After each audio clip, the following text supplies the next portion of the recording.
Vous pensez qu'avec un tel sweatshirt, Donald Glover se devait d'être dans la saga Star Wars? Ça tombe bien, nous aussi.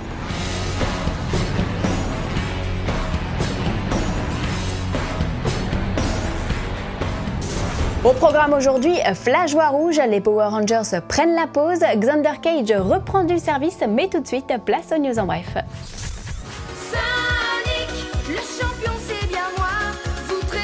Ah, ça rappelle quelques souvenirs ça, hein. Alors si on vous parle de Sonic, c'est parce qu'un film sur l'égérie de la Mega Drive est en préparation et pas par n'importe qui. Le réalisateur Tim Miller, tout juste viré de Deadpool 2 parce qu'il ne s'entend plus avec Ryan Reynolds, va produire les séquences d'animation du film. Car oui, ce long métrage Sonic sera mi-performance capture, mi-live action et sortira en 2018. Alors le réalisateur du Mercenaire rouge pour le hérisson bleu, il y en a que ça rendra vert, mais nous, on est partant. Projet qui fait saliver tous les fans de SF, Alien Covenant en salle l'été prochain se dévoile un peu plus puisque notre chouchou Michael Fassbender vient de révéler qu'il incarnerait non pas un mais 2 robots dans la suite de Prometheus. L'androïde David, survivant de l'expédition maudite du Prometheus donc, et un autre baptisé Walter. Vous voulez en savoir un peu plus sur Walter? Eh bien vous rêvez, chers fanzoniens, rien à se mettre de plus sous la dent, alors il va falloir se montrer patient.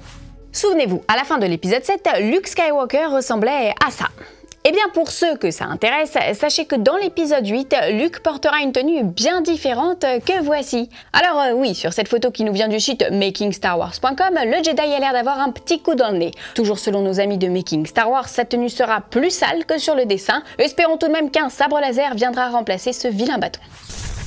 Décidément, Flash voit rouge. Alors que le film Warner consacré au Bolide écarlate devait entrer en production en début d'année, le réalisateur Rick Famuyiwa vient d'abandonner le projet quelques mois seulement après le désistement de Seth Grahame-Smith. Comme dans le cas de Deadpool, le départ du réalisateur est dû à des divergences artistiques avec le studio, ce qui ne devrait pas surprendre grand monde dans la mesure où certains fans s'étaient dit étonnés lors du recrutement de Famuyiwa, résolument indépendant dans le milieu du cinéma. Toujours est-il que Seth Grahame-Smith invoquait exactement les mêmes raisons quelques mois plus tôt. Alors les ambitions de Warner et DC Entertainment finiraient-elles par dégoûter tout le monde?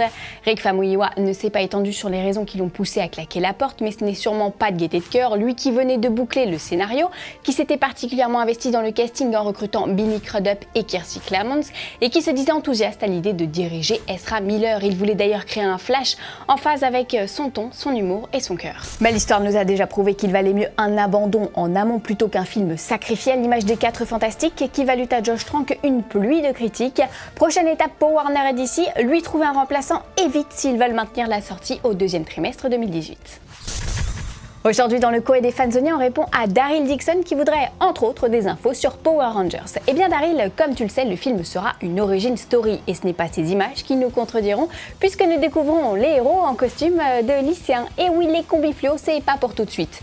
Un peu à l'image des 4 Fantastiques, nous découvrirons les personnages prendre peu à peu possession de leur pouvoir. En cas de succès, ça sent la saga tout ça. Réponse dans les salles le 5 avril 2017.